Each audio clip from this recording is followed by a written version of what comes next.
मौलाना diesel ने पाकिस्तान की parliament के फ्लोर पे कुछ ही दिन पहले कहा था कि 4-5 ज़िले हैं जो अपनी आज़ादी डिक्लेयर करने वाले, और साहब वो तो तकरीबन पाकिस्तान के कंट्रोल से तो बाहर है। बलूचिस्तान, जहाँ तक खैबर पख्तूनख्वा का सवाल है, तहरीके तालिबान पाकिस्तान, ये दोनों मिलके कत्ल गारत कर रहे हैं पाकिस्तान की फ़ौज की। कोई 750 के ऊपर तो मारे गए हैं पिछले साल में ही। और एक हम डिमोरलाइजेशन सी जो देख रहे हैं वहाँ पे पाकिस्तान की फ़ौज में, जितनी कैजुअल्टीज़ हो रही हैं, धड़ाधड़ मारे जा रहे हैं बेचारे। तो देखना ये है कि ये बलूचिस्तान में ये जो ट्रेन का उन्होंने हाईजैक किया है, ये बड़ा सिग्निफिकेंट है, क्योंकि एक ट्रेन में कोई 450-500 लोग होते हैं, तो वो पूरे के पूरे इन्होंने हॉस्टेज बना लिए हैं। कह रहे हैं कि औरतें बच्चों को छोड़ दिया है। पहली खबर आई थी कि 100 के करीब इन्होंने हॉस्टेज बनाए हैं, अब खबर आ रही कि नहीं, पूरी ट्रेन तकरीबन अभी तक इनकी हॉस्टेज है। और पाकिस्तान को ये उन्होंने धमकी दी है कि अगर तुमने कुछ किया तो ये सारे हॉस्टेजेस को शूट कर देंगे। ये बड़ा डेलिकेट ऑपरेशन होता है हॉस्टेज रेस्क्यू, और मुझे नहीं विश्वास कि पाकिस्तान की आर्मी इतने डेलिकेट ऑपरेशन इतने नाजुकी से कर लेगी कि बगैर आम जनता को मारे वो टेररिस्टों को ख़त्म करें। बड़ा प्रिसीजन ऑपरेशन होते हैं, हमारी एनएसजी कर लेती है, लेकिन पाकिस्तान की फ़ौज का स्टाइल है कि वो रंगत दिखाते हैं। वो अपने F-16 ले आएंगे, तोपे ले आएंगे, टैंक ले आएंगे, और जनता को, जनार्दन को उसमें कुचल देंगे बीच के अंदर। तो अगर ऐसा होगा तो पाकिस्तान में ही बवाल खड़ा होगा। पाकिस्तान को बड़ा फूंक कर ऑपरेशन करना होगा।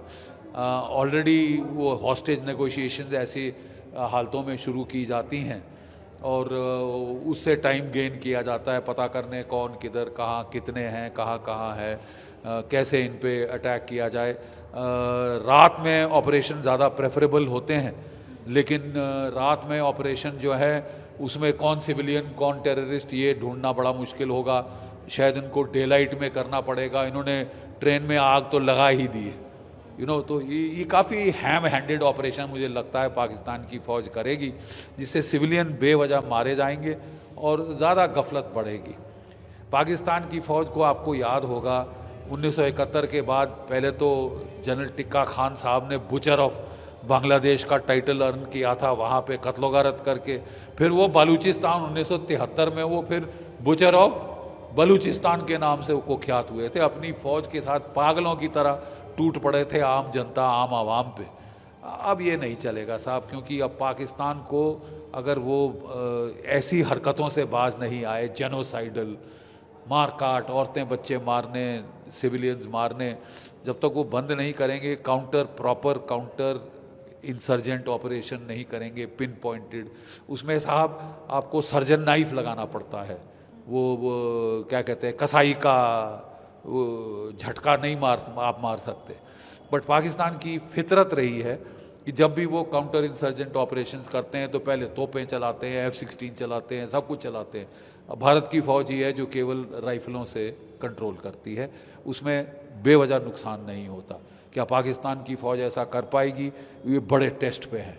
पूरी दुनिया की आंखें अब बलूचिस्तान की ओर है, और बलूचिस्तान मुझे तो लगता है अब समय की बात है। No army can withstand the strength of an idea whose time has come, ये विक्टर ह्यूगो ने कहा था, और 1971 के पहले ये बहुत लागू था। आज फिर हमें लग रहा है, हम जो लड़े हुए हैं 1971 का युद्ध, हमें फिर लग रहा है कि साहब the time for the birth of Balochistan has come.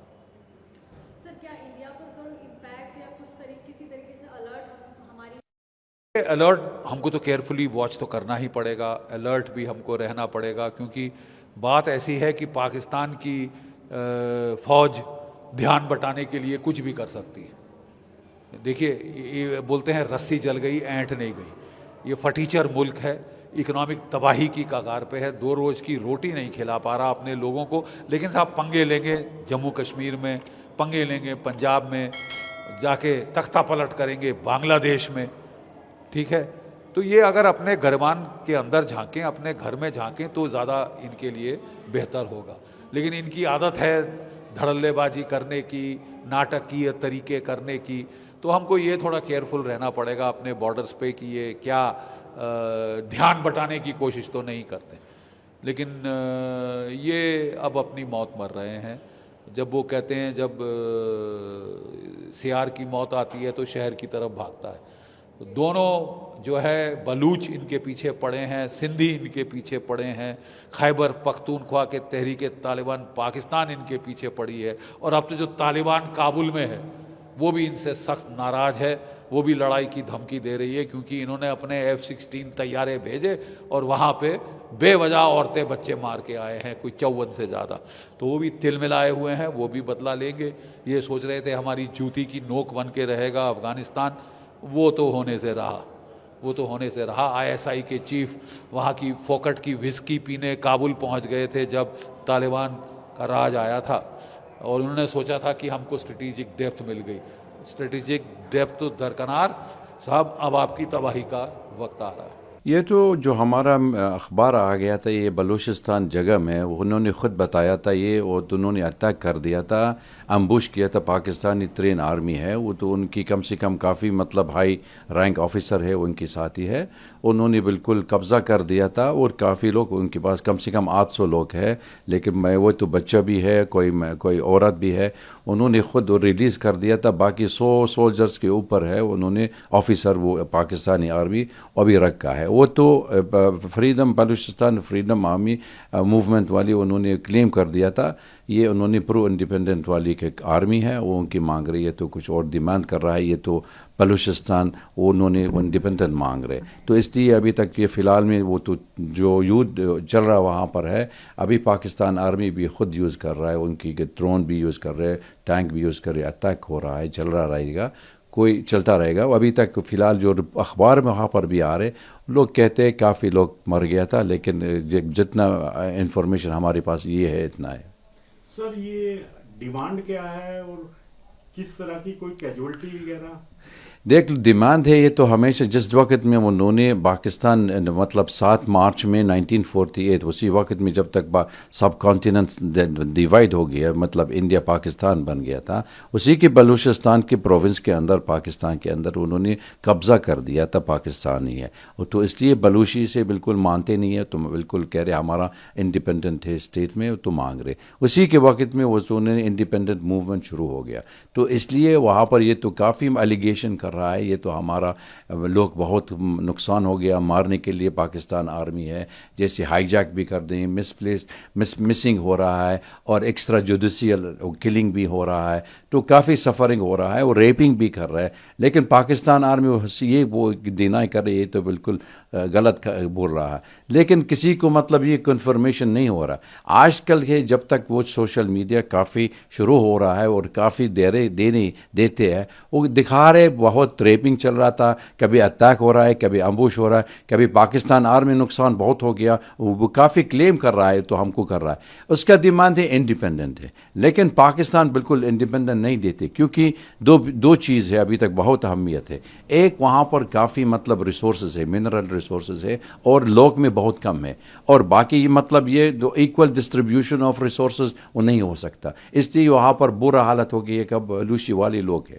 दूसरी बात भी है, ये पाकिस्तान का क्वेटा वाले जो उनकी इकोनॉमिक कॉरिडोर बनाया था क्वाडर के लिए, उसके पाकिस्तान चीनी के साथ में उन्होंने $7 बिलियन चीनी में वो देने के लिए पाकिस्तान आर्मी, इसलिए पाकिस्तान के लिए छोड़ना नहीं कर सकता है, और अभी इसी कॉरिडोर एक्सटेंशन के लिए अफगानिस्तान के थ्रू भी हो सकता है। इसलिए बलूची पीपल कह रहे हमारे के लिए कोई बेनिफिट होना चाहिए। इसका मकसद यानी सिर्फ सिंधी वाले का है या पंजाबी वाले का, पाकिस्तान वाले को फ़ायदा होता है, लेकिन हमारा फ़ायदा भी होना चाहिए, शेयरिंग ऑफ रिसोर्सेज। तो इसलिए ये झगड़ा शुरू हो गया था, अभी ख़त्म नहीं हो रहा है, देख लेंगे। आजकल तो लोग कह रहे हमारे उनकी ये 28 मार्च में उन्होंने हेग यूरोप का अंदर है, वो कह रहे हमारा डेमोन्स्ट्रेशन चल रहा है, they wanted to show to the world the suffering of the people of Balochistan. Pakistan में होना था, पाकिस्तान बर्बादी के रास्ते में है, at the brink of breaking. आपने अगर स्टेटमेंट देखा होगा मौलाना फजल रहमान का सेनेट में, उसने खुद कहा कि अब बलूचिस्तान में 6-7 डिस्ट्रिक्ट ऐसे हैं जहां पाकिस्तान की गवर्नमेंट, हुकूमत का और पाकिस्तान की आर्मी का कोई कंट्रोल नहीं है, और वो आज आज़ादी डिक्लेयर कर दें तो यूएन उसको रिकग्नाइज कर देगा। तो ये उनका अपना एडमिशन है, उसको गवर्नमेंट ने तो काउंटर किया नहीं, फौज ने काउंटर किया नहीं। इसी तरह टीटीपी उनको हिट कर रही है खैबर पख्तूनख्वा में, केपीके में। वहाँ भी बहुत सारा इलाका, 40 से 50% इलाका, वहाँ की फ़ौज का कोई कंट्रोल नहीं है। पुलिस तो पहले ही विड्रॉ कर गई थी, और मौलाना फजलुर रहमान ने सेनेट में ये उसके बारे में भी बोला कि पुलिस तो पहले ही विड्रॉ कर गई थी, अब आर्मी वहाँ से विड्रॉ कर गई है। तो वहाँ भी 50 से 60% एरिया जो है वो, वहाँ कोई मौजूदगी नहीं है किसी हुकूमत की। तो किसका कंट्रोल है? वहाँ टीटीपी का कंट्रोल है। तो ऐसे हालात में वहाँ की सरकार जब वहाँ के लोगों को कॉन्फिडेंस में नहीं लेती है और सिर्फ पंजाबी और पंजाबियत पर हुकूमत चलती है, तो ऐसे में कैसे पाकिस्तान इकट्ठा रहेगा?